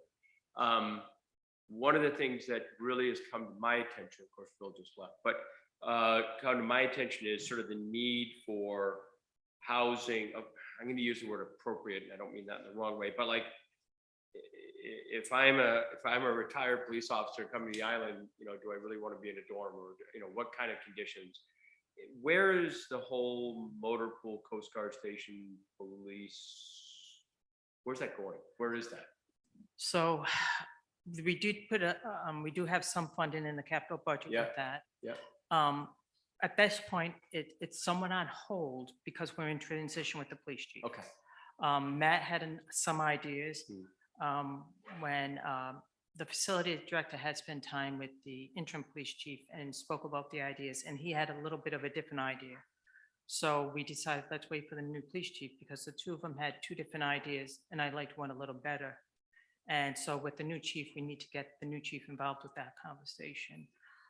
The fact that we have funding available is good, because we may be able to do some work before we get into the season.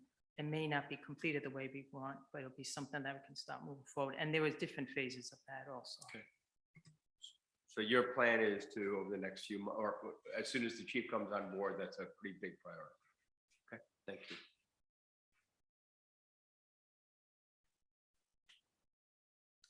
Do we want to talk at all about vacant?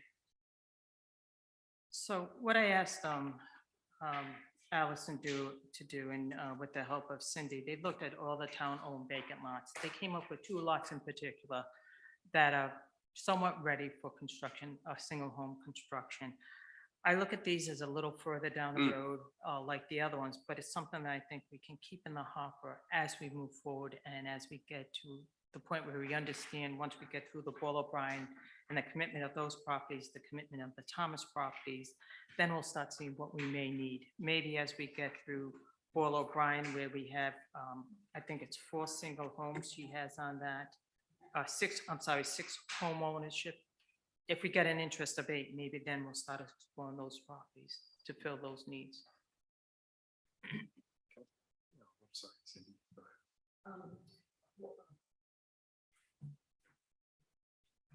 ahead. Speaking to that issue, I think it would be great to take a look at those parcels and the town engineer, Jeremiah, you know, if it's put on his list, just to do a review, you know, not necessarily a survey or anything, but a review to give his opinion on whether any of those lots would be viable. And if you get a green light that, yes, this looks like a viable lot, then while we're doing, you know, the Thomas property, while we're doing the Paul O'Brien property, some of the grunt work could be, you know, being done, the survey work, the water table test, et cetera, so that we're a little bit ahead of the game with those lots. I think we have enough on our plate with the projects that we've currently talked about, but some of that behind the scenes work could be done just for feasibility and viability on a low key basis. I agree. Can I ask oh, I'm sorry. Go ahead. Mark, go. One thing I don't see on this list is the Faulkner property. Why isn't it on the list, and what are our plans for it? Is it just gonna stay dormant? That is a town-owned property. It was on the original list of town-owned property. We kind of whittled that list down. And as Cindy just said, which I'm glad she did say, I think we have enough on our plates right now, and that could be somewhat a couple of years down the road as we start moving, getting these projects well on their way. So, go ahead. I just, I think we all have these places that you drive by in your show, like that would be a good place. So Allison, are you there? Yes, I am. On your map, in your memo, page 4 of 4, you have the Beacon Hill properties. 1693, I think it is, which would be on the south side of Beacon Hill. It's a long, thin piece of property. I live on that road, and I drive by it, and frequently, a couple of times a week, I say, well, you could do some really cool micro, you know, apartment type rentals there. But I wonder whether it's, you know, easy for me to say. I wonder whether it's deep enough there. Mhm. Okay, I'm seeing it showing up as, on the map, it's showing green, like there's some type of, is there some type of conservation restriction on that? No, I don't think so. Not on that strip. It's just, 1693. it's just a narrow, Yeah, relatively narrow strip that runs really all the way up that first hill. It's kind of bad. Yeah, it's the bank. And maybe that's the reason I'm asking sort of sheepishly is it could well be that it doesn't make any sense, but it, you know, to the extent that the model is changing over time, you know, toward a, you know, micro house kind of thing for certain kinds of rentals or studios or whatever, that has struck me when I've driven by as a possibility to do something innovative. okay, we can look into it further, what, if there's any restrictions on that, If- and then it might be a, you know, building code zoning type Yeah, yeah. analysis. Yeah, but it also, you know, there's a range of types of housing on Beacon Hill. And I know the abutting property owner is a very strong supporter, wonderful guy who really has a commitment to year-round affordable. So if we needed to do something there that you know, I think Arnie would be very willing to talk to us about that, Allison. Okay, It goes all the way up to Rick Batchelder's. Oh, really? Yeah. That's exactly the reason why, you know, a cursory overview by the town engineer is a good thing. Yeah. Because, got setback issues there, you know, it's a narrow, long lot, it could have some building feasibility or not.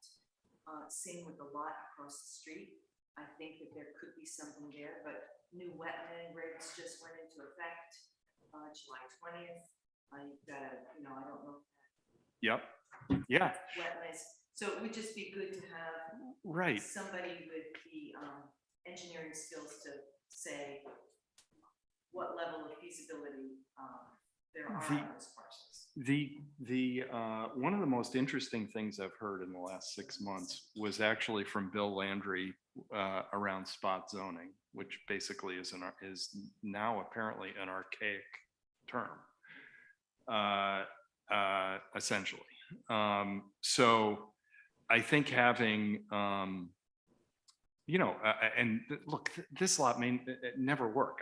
I literally don't know anything. I bought a, you know, 150-year-old house or whatever, you know, like it worked, but it, looking at these parcels as Allison has, with a broad view that if the community so desired, you know, you might be able to come up with some, for example, setback relief just for that lot. And whether that, but that may not make sense. I'm being Wells and septic that are more right. issues. Yes, right. And The you know, setback stuff could and be I know dealt with. there's a limit on community wells and community septics. I don't know how those rules work, but But I think the suggestion of Jeremiah looking at it. let's figure Yes, out how that process absolutely. is. That's the most important. We did look at that law narrows to years and years and years ago, and it just wasn't gonna work. Technologies have changed. yeah, that's a good point. Yeah. So if I can, because I think two things were said just now or last few minutes that I think are really important. One, there are 3 big projects, I'm going to use that term, underway or a deepened conversation, right? So you have Paul O'Brien, we have Thomas, and Coast Guard Station. And all of them take resources, all of them are in funding or funding approaches. Some are town employees and or town representative employees, and or some are public. And the exciting thing to me, and I will say to everybody involved in the housing initiative, you know, the push over the last year has really gotten us to a good spot of saying, hey, let's get land, let's get projects, let's start working, and let's get action on each one of these. Sanpete Meadow is not far behind, but it is behind. I think having land that's queued up to your concept, where engineering has looked at it, a couple of people looked at it, going through those lots with Allison is a good step, but to a great, and I think we should do that in parallel. But to a great degree right now, all resources and all efforts should be on those first three, Thomas, Ball, and Coast Guard. And then Stampede is shortly after, in theory. And I say that about housing, about focus, but I don't want to lose the track of Jeremiah and getting those others queued up, because it could be that suddenly McCullough hears, or Josh Hall, or you, or Struckloff, or however you pronounce that name, they say, look, if there's a green spot for micro housing, if we have it, we're ready. And so I guess, Marianne, my question to you is, who is sort of coordinating these? And I don't mean doing any work on Cindy stuff, but just at least knowing where those balls are. How are we going to, who's sort of overseeing Jeremiah working on these pieces, Cindy working on that, me working, or somebody working on Coast Guard? Like, who's sort of overseeing that? Are you doing that, or how are we coordinating these pieces? So let me see if I follow your question.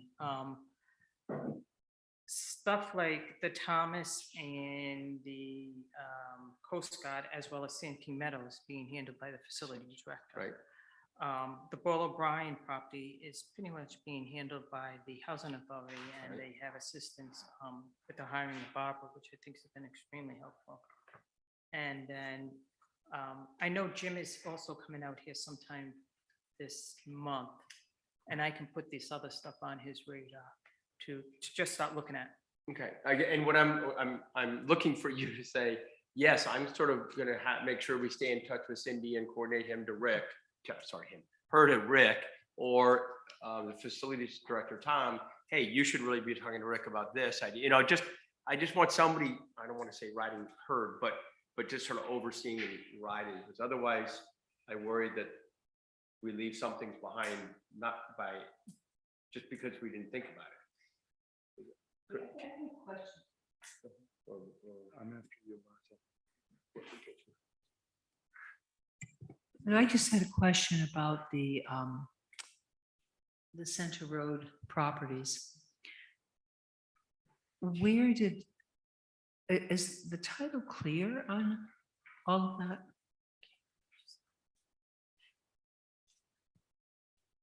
Are you asking Allison? I'm asking anybody who has an answer. I didn't hear the question. Is the title clear on all of that? Because I know that there's, one of them is one that was tangled up in the estate of Lorenzo Littlefield.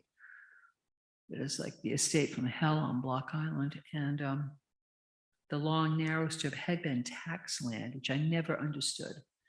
But it wasn't just, the town didn't own it flat out, and that may very well have been straightened out. I just don't know the answer. We'll have to look into that. Are you speaking of the 1693 lot or the lots that are highlighted on the intersection? Well, I was talking about all of them. The tax land is the one that's on Beacon Hill, or used to be tax land. Okay. And I haven't looked it up lately. I don't know if that ever got straightened out. It could well have happened in the many years I was not involved in things. Yeah, it's certainly, this is just an initial assessment, and there would be further investigation into what's viable, buildable, what restrictions are on them. Because this came up before, and we just, again, it's one of those things that fell off. I think it started out with COVID, the lot that's next to what used to be the Methodist Church. Mhm. And the title on that was not clear. Keith, you had. I just, you talk about the three projects that are underway, and I think I would, in a way, add a fourth, which is the discussion that's going on at planning that I hope is moving Yes. quickly around the sort of whatever we're calling it now, 516, 520, 513, 14, whatever.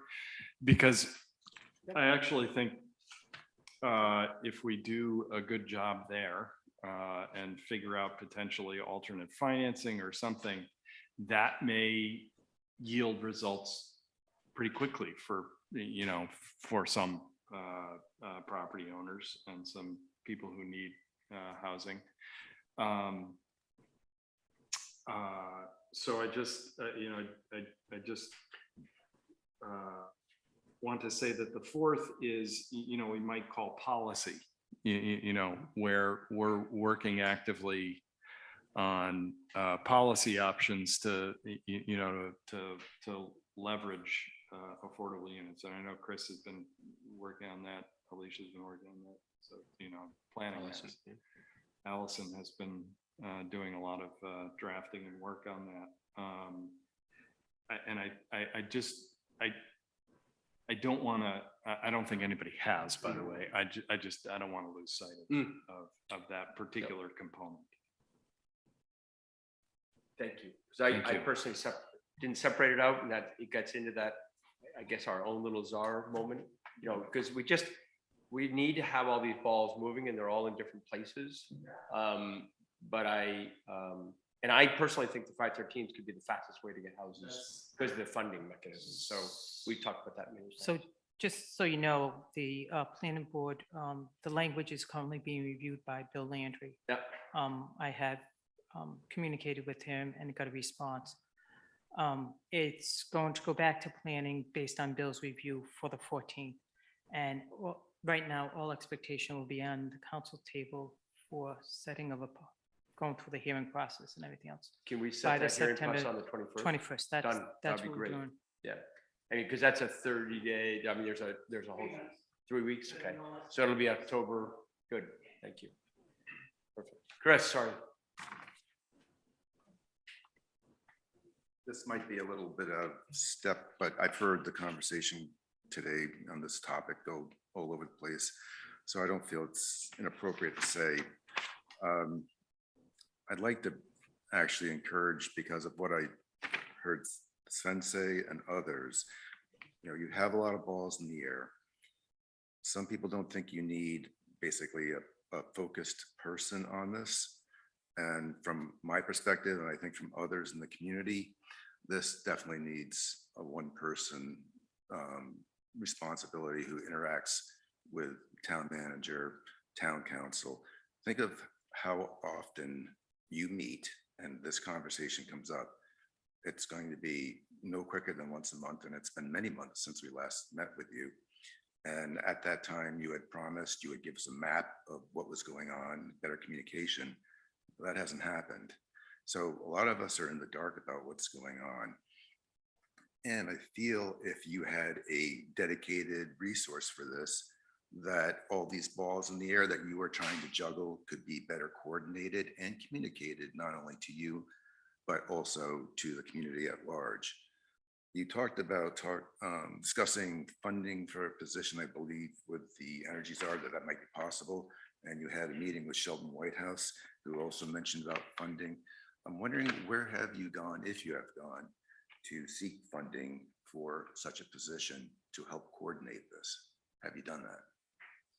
The conversation I had, that Cindy, myself, Sven, I think Marianne, you were at these meetings, were the ones I was involved in were with Josh Saul. Yep. Remember the last time we met with him, he liked the idea, but the federal money hadn't been released yet. Right. That was,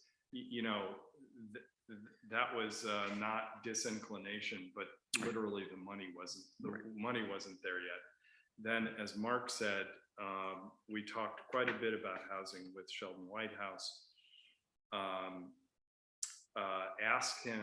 The ask of him was to give us a staff person, because that's kind of how this works. He said to us that Jack Reed, because of his background on appropriations, things tend to funnel through him. Yeah. He was going to reach out to Jack Reed, and my hope is that we're going to have a staff person from each staff. He was very, I actually was, we've all had these meetings where it's sort of like, well, that was nice, but I actually think it was pretty turned on by sort of the nature of the conundrum that we have here. if you will, on housing. And that in the context of the size of the asks that those folks get from other places in Rhode Island, we're actually not talking about gigantic pieces of money. No, I don't think that's the issue. The issue is Yeah. asking for the funding and how much Yeah. and how is it going to be executed? You know, we've been at this almost a year, Alicia pointed out to me. And look where, I mean, tonight I heard some really good progress, but we don't know about this. Some of us have worked on these ordinances, and actually 513, I thought was done months ago. I had no idea Bill Landry was reviewing it. We've been waiting for 513 to coalesce because 519 hinges upon 513. And I did not want to write 519 and submit it if the decision was so different than what we had been talking about. So again, we've also listed about 8 other ordinances that would also bring affordable housing much more quickly to this, but it's not going to be worked on at any pace, reasonable pace, if we're going to do it one at a time. And you don't have the resources to do a multi-pronged attack sufficiently. You have made progress in multiple areas, that is obvious. But I mean, it's still on the ordinances, it's extremely slow. And I think you need to dedicate a resource to looking at this, pulling together, coordinating the different things that you're talking about, because it's all over the place. Well, I just would say that I thought we were talking about 519 and 513 together, but it's important. I mean, let's be fair here. Yeah. The 519 draft was withdrawn and is no longer before planning. So I want to move quickly on this. You know, I withdrawn. Why was it withdrawn? Yeah, I know, I was here. You know Okay, that. so it was withdrawn and we were waiting for 513. It's done, but it shouldn't be presented back to you if 513 turns out to be markedly different than what was discussed. They would have to be withdrawn again and rewritten. And That's- we'll see 513, we just heard in the next few weeks. Right. But the 519 approach is different. Yeah. The idea is, you know, you're looking at town properties, and then, you know, the requirement for 519 was to try and make the town make for every 2, make a third available for affordable housing. Okay, that's different than 513. All right. So anyways, there's a lot of these things that need to be done. Those are only 2 of, I'll just guess, 8 ordinances. I have them written down there. So I appreciate that you're moving on this, but it's been a year, and we all said it wasn't going to be done in a year. But if you keep at this pace, I'm afraid that, again, low-hanging fruit, rewriting ordinances, that's not going to happen very fast. It's going to take years. And I'm asking you to please dedicate personnel, a position, part-time or whatever, to get some work done on this, because it's really, it's not in our interest to have it go the way it is going, one ordinance at a time. Okay. So Chris, let me make sure I heard, I'm gonna try to. Sure. But he brought up the 4th bucket, which is process, and I think that's really what Right. we're focused on. Right. And it is role of all that. On the process side, I do want to for a second acknowledge that between the facilities director, Mary Ann, Cindy, Doug, the housing board, all that a lot has been done on at least 3 properties, moving that all forward. Mhm. And where I think we are right now, in my opinion, is we money. So to a great degree, we're getting all the, pump prime, we're getting everything ready, we're getting architects, we're getting negative eye homes, et cetera, pricing. But we don't, other than Thomas, we don't have. But you're missing my point. No. So what I'm saying is, I want to acknowledge these, that there's a lot of progress made on those. And We appreciate that. Now, I've said that. on the process side, I think 513, I'm coming to this. On the process side, 513 and I hear you on one of the comments. But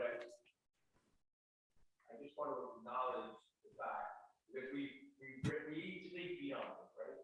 We easily point to things and say, you guys aren't doing this, you're not doing this. And I don't say us, I mean the community at heart. I'm just trying to breathe deeply for a second. Things have gotten done. Period, breathe. Now, how do we get the process more multifunctional than single? That's what this year is for. So let me just say, I had said just a couple minutes ago that a lot of work has been done, correct? So I've communicated that. Okay, what I'm asking for is not, I think, a lot of money. To rewrite ordinances is not a lot of money. It doesn't, you're talking about, building things. I'm talking about creating a legal structure through ordinances that let the private sector or private-public process go forward. And I think we all said that was actually where we thought the greatest bang for the buck would be, not in these kind of projects that we've talked about so far. So it's great that you are focusing on these, but I think we're missing the elephant in the room for these other ordinances that should be worked on. And again, that's not a high cost option. That's not a high cost issue. Okay, so I'm liking that we would please allocate resources to these other ordinances that would have much greater impact on affordable or attainable housing. And I'm sorry to jump the gun on this, but we should have to leave to take care of our son, and I've got to leave to take care of a dog. I will send you people's comments to me that they wanted me to read to you on ideas. And, I think it's just as good to send them to you as to read them, okay? So you take up public time. And thank you for letting me speak at this point. But we're leaving the planning board. The planning board does the ordinances. And you can't jump over the planning board and the attorney, the ordinances have to be drawn by the attorney. We're not going to have land use ordinances that aren't drawn by the land use attorney. You had people who have been drafting language for you, Ms. Ball, for a year, okay? And then presenting has to be done. Let me finish, please. Presenting it to planning and having it, being vetted through planning, adjusted. However, we had asked you to have planning focus on 2 meetings a month, 1 meeting dedicated to affordable housing or attainable housing. You did not choose to do that. So other private citizens stepped in to fill that void. It does go before planning. We are not taking planning's job over. We are facilitating. We provide them language. Again, they modify it. And now, as 513 is, it's going to Mr. Landry. No one's going around the process. No, but you said something about you didn't know something had gone to Mr. Landry. Everything goes to Mr. Landry. We didn't know 513, well, it was that long. It's been months. Okay, so I don't want to get in an argument. We don't know. Okay, that's it. Thank you. Thank you, you and Alicia as well. Yeah. Allison, sorry, that's your hands up. Okay. Yeah, I guess I just wanted to talk about, in regards to the regulations, Chris mentioned there might be 8 sections of the zoning ordinance that he was recommending that there are amendments to. So I'm not sure that, I don't have that list of 8 sections that he's referring to. The planning board does not. So I wouldn't say that's necessarily that the planning board is not, or staff not working on amending those sections. There may not be a consensus as to whether or not certain sections require amendments or should be amended. So I think, starting there, I guess, is what is the list of sections, if the town council agrees and wants the planning board to take a look at certain sections, making sure that that is being communicated. The planning board has reached consensus on section 513. It's very close to being referred to the town council. But we don't have, I guess, other sections currently that are being considered for amendments. So I'm not sure which sections the town council or the public are recommending amendments to. Allison, maybe my definition of, sections for rewrite don't match up with your definition, but we identified section 401, criteria for special use permits. That has to be adjusted and is being adjusted, I think, currently just through 513. Section 402, major residential development. Section 403, detached multifamily development, which many people thought was going to be the greatest chance for affordable or attainable housing. Section 404, attached multifamily development, another good possibility. Section 405, affordable housing. Section 509, rental rooms. 510, accessory uses. 511, accessory residential structure. 513, which we just discussed. Modifying section 703, procedures for special use permit by making it so that there would be a different standard for affordable or attainable housing versus other types of development. Section 704, development plan review for the same purpose. 705, modification of permits for the same purpose. 706, variance for the same purpose.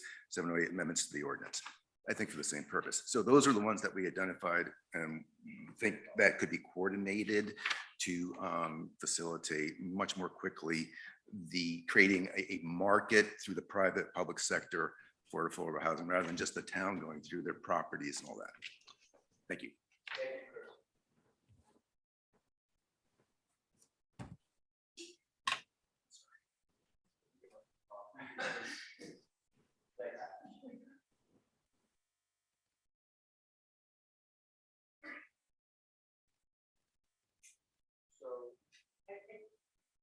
I don't think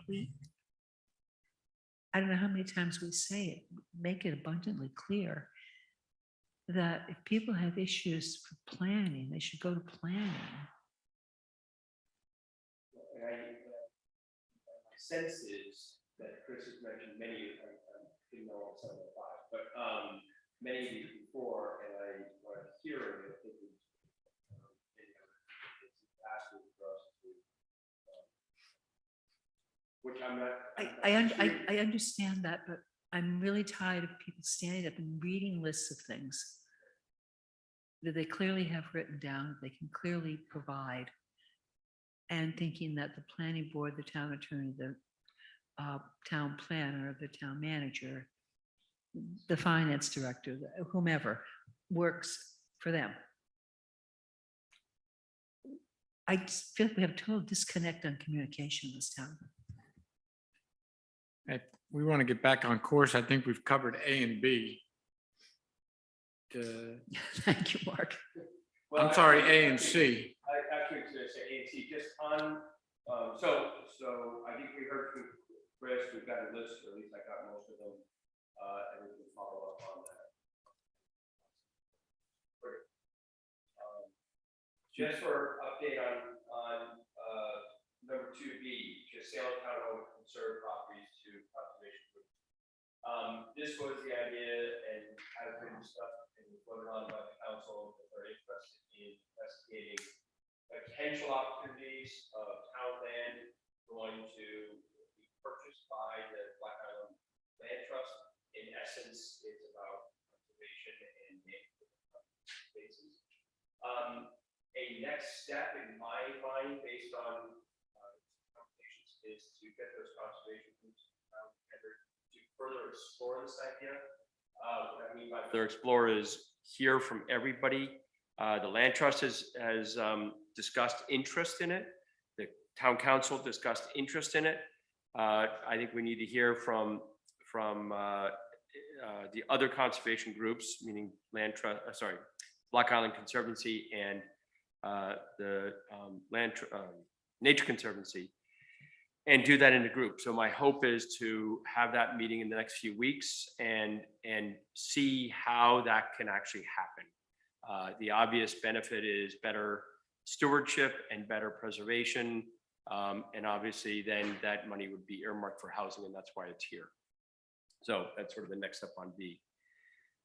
Other housing ideas that we should talk about. One I always liked, and everybody kind of poo-pooed it, especially the conservation groups, are land swaps. And let me give you an example.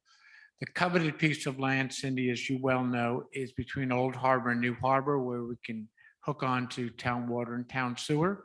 And it passes what's called a popsicle test, where you can go and shop, buy popsicle, and by the time you get home, it's still frozen.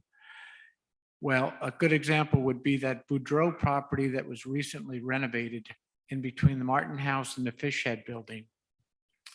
I always thought, what an opportunity to approach the owners, again, before they did the renovation, in hopes that there's some, call it chaff, that one of the conservation groups might have that is somewhat unrestricted, and entertain the idea of a land swap. Is it the golden egg? I don't know, but I think it's one more tool that should be pursued with the conservation groups. And maybe they have to spend one day going through all their agreements and see if some of those properties are available. Hasn't that been done in the past? The review of the easements? No, the swaps. I know somebody who did that. And it's just another tool there. And if we can get conservation groups to include in their evaluation of potential acquisitions, affordable and attainable housing significance, and put that on their menu, then maybe more of these opportunities might become available. I do think that we shouldn't throw around the names of properties that have been in people's families since the 1950s and who are very attached to them. I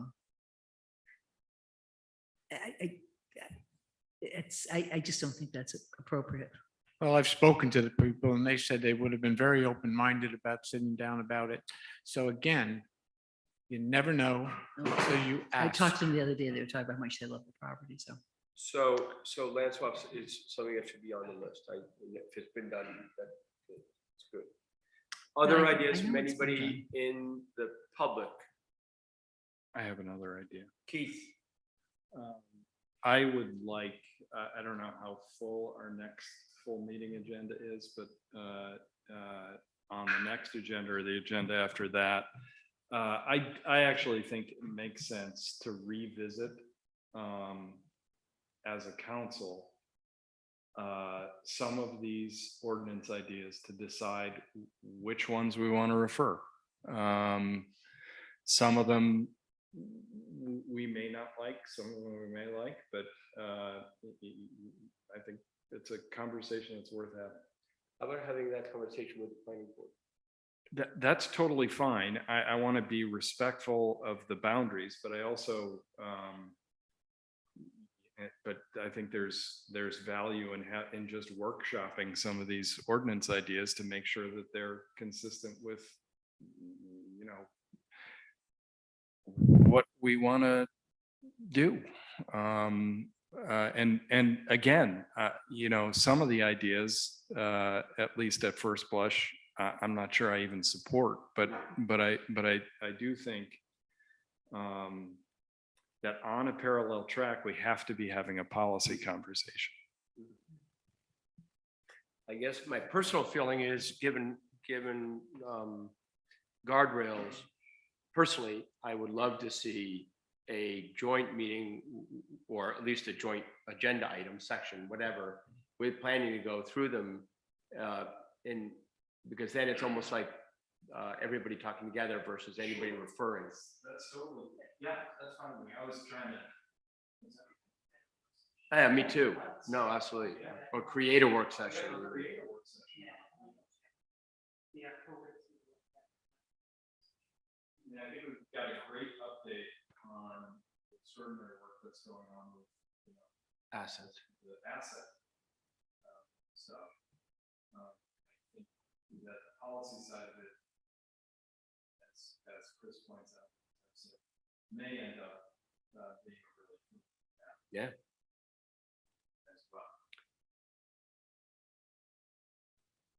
Can you But look if at, that- I just think a joint meeting would be a great way to do it. And then, by the way, if that goes south, or Martha, what do you? Well, no, I just feel like we go through the same thing at every meeting and we and we have people who have put a lot of work into things that are well-intended, but, get up and read the same thing and leave and never talk, do they even go to planning board meetings? I don't know. I don't go to planning board meetings.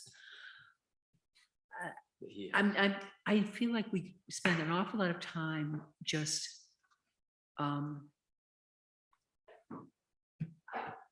spinning our wheels. I'm actually trying to avoid that. I know, Because that's- I totally get where you're going, Martha. I mean, I was really hopeful. And I think it's really important to note, because I've been to most of the planning meetings, that Allison is working really hard on this stuff. Yeah. You know what I mean? It's like, I really, I want to make that so Yes. clear. But it is episodic. And I don't mean her work is episodic. I mean, it's let's take up 513 and then a meeting and a draft and then a redraft and then The process. we are, so I think the idea of having a joint working meeting where we just say, look, here are the 3 things we think we ought to be working on in the land use ordinances that, would you guys take a look at these? And I think to a great degree, that meeting should be spearheaded, or whatever I worded, by Allison. I mean, she's the one who knows it better than anybody, and just help us along. And Jan? No, Yeah, absolutely. Land use. and Yeah. plan.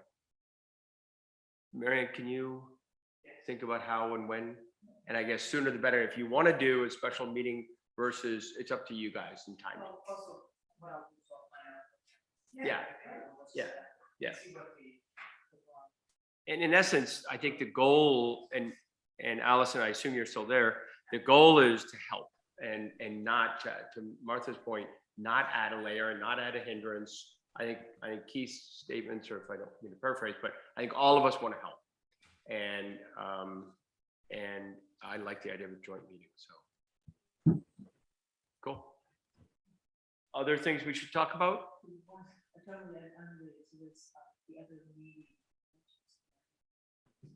The other meeting, I had mentioned this to Mary Ann, nothing to do with housing, except very peripherally. We have to have a fall review The summer. of the summer department heads. Just to keep that on the calendar. Yep. So my commitment was we'd be done by 9:30. At least my commitment as of 12 seconds ago. And so with that, I make a motion to adjourn. No.